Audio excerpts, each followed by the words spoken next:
ഓരോ സമയവും വേറിട്ട കാഴ്ചകളാണ് കണ്ടുകൊണ്ടിരിക്കുന്നത്. എന്തായാലും എക്സർസൈസ് അക്കാഡമിയിലെ കുട്ടികളൊക്കെ എക്സർസൈസ് ഒക്കെ ചെയ്ത് നമുക്ക് കാണാം. മാഷേ ഒരു മിനിറ്റ്. ഭയങ്കര മടിയാണ്.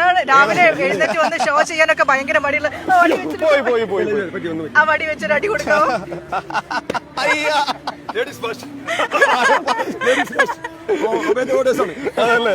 എന്താ പേരെന്താ? ഉല്ലാസ്. ഇത് ഏത് അക്കാഡമിയാണ്? UFC. എല്ലാ ദിവസവും രാവിലെ ഉണ്ടാവും സാർ. ആണല്ലേ? സോറി, അതൊന്നും പ്രശ്നമില്ല. എല്ലാ ദിവസവും രാവിലെ എത്ര കുട്ടികളുണ്ട് അവിടെ? ഇവിടെ കുട്ടികളുണ്ട് സാർ, ഒരുപാടുണ്ട്. കുട്ടികളും മാത്രമല്ല, മുതിർന്നവർ, ചെറിയ കുട്ടികൾ അടക്കമുണ്ട്. ആണല്ലേ? എല്ലാവരും ഉണ്ട്. എല്ലാവരും ഉഷാറാണോ? എല്ലാം ഫിറ്റ്നസ് ആയി ജീവിക്കാൻ ആഗ്രഹിക്കുന്ന എല്ലാവരും വരും. വടി വെച്ച് കൊടുക്കും. അടി കൊടുക്കും. പിന്നെ അടി കിട്ടാറുണ്ടോ? ഞാൻ ചോദിക്കാം, അടി കിട്ടാറുണ്ട്? കിട്ടാറുണ്ടല്ലേ? വന്ന പറഞ്ഞ എനിക്കിട്ട് പറഞ്ഞു കിട്ടി.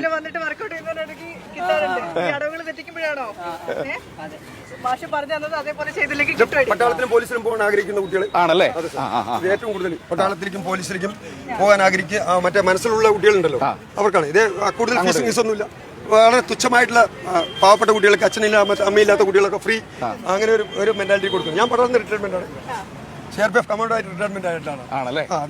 എത്ര നാളായി ഇത് നമ്മൾ തുടങ്ങിയിട്ട്? ഇവിടെ തുടങ്ങി കൊറോണയുടെ മുമ്പേ തുടങ്ങിയതാണ്. ആണല്ലേ? എല്ലാ ദിവസവും മുടങ്ങാതെ. പല പ്രായത്തിലുള്ള ആളുകളുണ്ട്. പല പ്രായത്തിലും. പിന്നെ എന്റെ ഗ്രാമത്തിലുണ്ട്. ഞാൻ മുണ്ടൂർ ചേട്ടൻ നിൽക്കുന്ന ഇത് ഓഫീസറാണ്. ലോട്ടറി ആണല്ലേ? ഈ ചേട്ടൻ അടി കൊടുക്കുവോ? വെറുതെ വെച്ച് ഒരു ചാൻസ് കിട്ടാൻ അവിടെ നോക്കിയിരിക്കും. പൂനെത്തെ മാരത്തോൺ ഒരു IT കമ്പനിയിലുള്ള ആണല്ലേ? എല്ലാ ആൾക്കാരും ഉണ്ട്. എങ്ങനെയുണ്ട്? ഇടയ്ക്ക് കിട്ടുമോ? ഇതുപോലെ ഇടയ്ക്ക് കിട്ടുമോ? അപ്പൊ ഈ ഇടയ്ക്ക് അടിയൊക്കെ കിട്ടുമ്പോ ഇങ്ങോട്ട് വരണ്ടെന്നൊക്കെ തോന്നുവോ? തിരിച്ചോർക്ക കൊടുക്കണം തോന്നാറുണ്ടോ? ഇല്ല സാർ. 126 കിലോ വെയിറ്റ് ഇപ്പൊ 89 കിലോ വെയിറ്റിലാക്കി. 126 കിലോ വെയിറ്റ് ആയിരുന്നു സാർ. ഗംഭീരം. 126 കിലോ ഉണ്ടായിരുന്ന ആളാണ് 89 കിലോയിലേക്ക് കുറച്ചിരിക്കുകയാണ്. അപ്പോൾ അത് ഗംഭീരമായിട്ടാണ് വർക്കൗട്ട് ചെയ്യിപ്പിച്ചിരിക്കുന്നത്.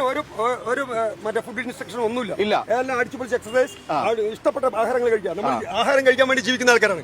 അപ്പൊ ആഹാരത്തിന് ഒരു റെസ്ട്രിക്ഷൻ ഇല്ല. ഫുഡ് കഴിക്കുക, കാലറീസ് ഒക്കെ വർക്കൗട്ട് ചെയ്ത് ബസ്. അപ്പൊ നല്ല സ്ട്രോങ് ആവുകയും ചെയ്യും. ഹുസൈൻ ബോൾട്ടിന് 116 കിലോ വെയിറ്റ് ആണ്.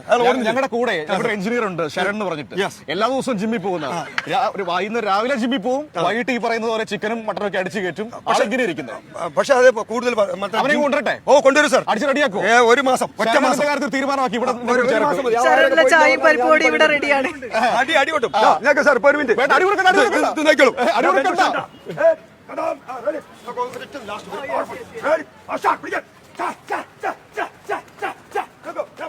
കലോറി ഔട്ട് ചെയ്യേണ്ടത്.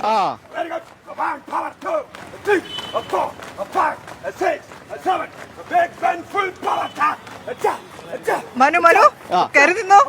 ഞാനില്ല. അമ്മേ, ഒരു നിമിഷം അതിർത്തിയിലാന്ന് ഓർത്തു.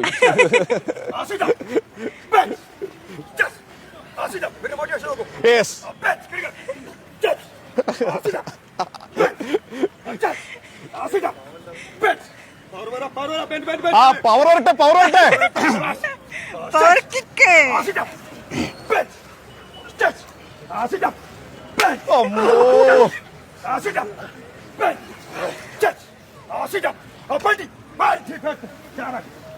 മനുവിന് എന്തെങ്കിലും മനസ്സിലായോ? മനുവിനൊന്നും മനസ്സിലായോ? മനു പറയാണ് ഒരു നിമിഷം അതിർത്തിയിലാണെന്ന് തോന്നിപ്പോയി, സാഷ്ടാംഗം പ്രണവിച്ചതാണെന്നൊക്കെ പറയുന്നുണ്ട്. മനു സാഷ്ടാംഗം പ്രണവിച്ചതല്ല കേട്ടോ.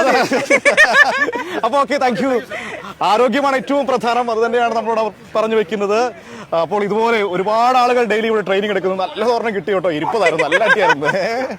അപ്പൊ എന്താണേലും രാവിലെ അതോടുകൂടി ആ മടിയൊക്കെ മാറി. ഇനി എല്ലാ ദിവസവും ഗുഡ് മോർണിംഗ് കേരളത്തിന്. അപ്പോൾ ഞങ്ങൾ തിരികെ ഇനി ഇവിടെ നിന്ന് വീണ്ടും അടിയിട്ടാനുള്ള സാധ്യതയുണ്ട്. അതുകൊണ്ട് ഇവിടെ അടിച്ചോടിക്കുമെന്നാണ് പറയുന്നത്. മനുവിന്റെ ഈ മടിയൊക്കെ മാറ്റി കൊടുക്കാന്ന് പറഞ്ഞിട്ടുണ്ട്. അതിലൊരു ഉറപ്പും മാഷോട് വാങ്ങിയിട്ട് ഞാൻ ഇവിടുന്ന് മനുവിനെയും കൊണ്ട് പോകുന്നുള്ളൂ. നമുക്ക് നാളെ വീണ്ടും ഗുഡ് മോർണിംഗ് കേരളത്തിൽ കാണാം.